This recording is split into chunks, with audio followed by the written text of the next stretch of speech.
retour sur le plateau de Social Change ici au couvent des Jacobins à Rennes pour parler de RSE et maintenant pour parler plus particulièrement de l'économie circulaire avec le directeur conseil de Greenflex, Thibaut Ben-Khelil. Bonjour Thibaut, bonjour. Bienvenue sur le plateau.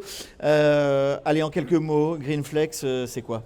Alors Greenflex, c'est un acteur de la transition environnementale et sociétale, c'est-à-dire qu'on travaille sur pas mal d'enjeux sociaux, environnementaux, on travaille sur le carbone, sur l'économie circulaire, sur la biodiversité, sur l'efficacité énergétique.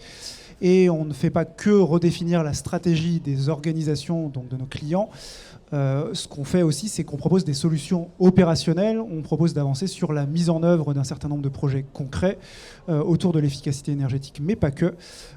Et on est aussi capable de venir proposer des financements innovants à nos clients pour accélérer cette transition, quel que soit l'enjeu concerné. Oui, parce qu'on dit souvent que la transition a un coût. La transition a un coût, et quand on demande à certains acteurs d'accélérer, d'aller plus vite, de se fixer des objectifs, c'est bien de savoir qu'ils peuvent bénéficier de financements dédiés, de subventions, de certificats d'économie d'énergie et de pas mal de choses, en plus d'avoir de l'expertise stratégique et technique. Vous existez depuis 14 ans ? C'est ça.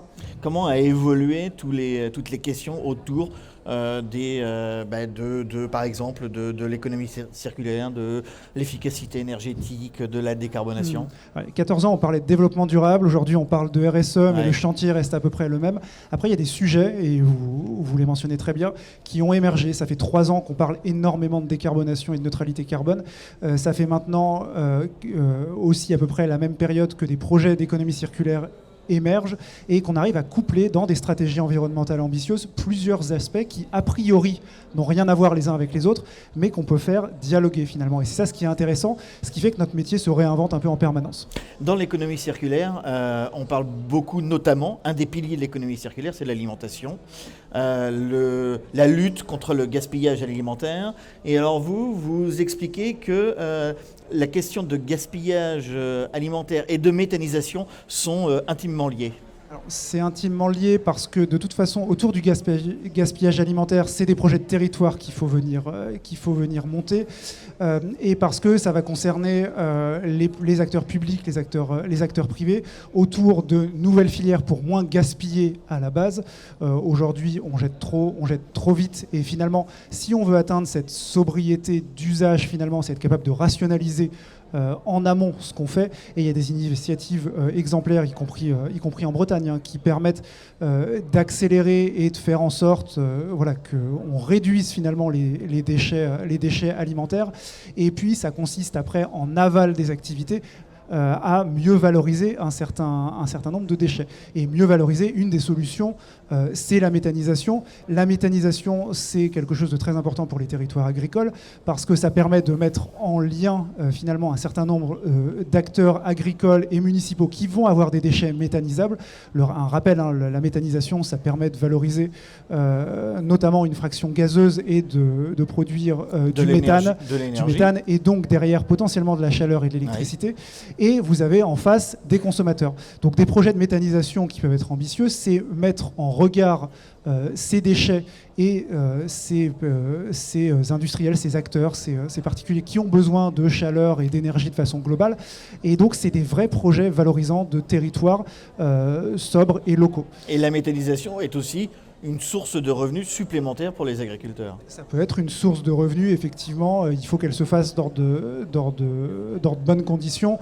Il faut qu'on arrive à prouver finalement aux coopératives et aux agriculteurs avec qui on travaille sur des sujets carbone qu'elles ont à y gagner, tout à fait. Et puis il y a une question aussi derrière d'acceptabilité de la population sur d'accepter des projets de méthanisation à côté de chez eux. Ouais, ça c'est classique finalement dans tous les projets environnementaux. C'est-à-dire qu'on veut développer plein de trucs, mais jamais directement chez soi. Voilà. Mais ça progresse, et finalement toutes les craintes qu'on peut avoir sur des projets de méthanisation, comme sur des projets de composteurs partagés en ville, c'est des choses qui sont levées au fur et à mesure. Thibaut Ben-Khelil, directeur conseil chez Greenflex. Est-ce que l'économie circulaire est un levier de décarbonation. Oui, comme je le disais, on peut avoir tendance à avancer de façon silotée sur les différents enjeux environnementaux, alors que c'est lié. C'est-à-dire que quand on travaille sur la sobriété matière, sur le réemploi, la réutilisation, le côté local pour réutiliser, parce que j'ai vu aussi qu'il pouvait y avoir des déchets qui sont expédiés à l'autre bout de l'Europe, et ça n'a pas de sens. Mais quand on travaille sur tous ces aspects, sobriété, locale, réutilisation, etc., en fait, quand on se rend compte qu'on calcule des émissions de gaz à effet de serre d'une activité, ça permet soit de réduire les émissions de gaz à effet de serre d'une activité, soit d'éviter des émissions de gaz à effet de serre ailleurs. Et donc, c'est une des solutions. Décarboner, c'est pas que enlever les énergies fossiles, c'est être capable aussi de développer cette sobriété, ce côté local, et de façon globale cette économie circulaire. Et aujourd'hui, les entreprises se fixent des objectifs de décarbonation de plus en plus ambitieux. Parfois, c'est maintenant courant qu'une entreprise vise moins 30, moins 40% d'émissions de gaz à effet de serre à horizon de 10 ans. La circularité, c'est un vrai levier pour avancer dans cette direction. Alors la circularité, c'est un des leviers, c'est un des leviers qui existe, ça sera ma dernière question, dans pas mal de secteurs, voire presque dans tous les secteurs, on peut faire de l'économie circulaire. Je pense par exemple au bâtiment, à la reconstruction, etc. Oui, tout à fait. Il ne faut pas penser finalement toujours nouvelle construction, il faut penser réaménagement d'un certain nombre de bâtiments et éviter de déconstruire et réaménager. Ça permet d'éviter des émissions de gaz à effet de serre et ça permet de développer cette économie circulaire.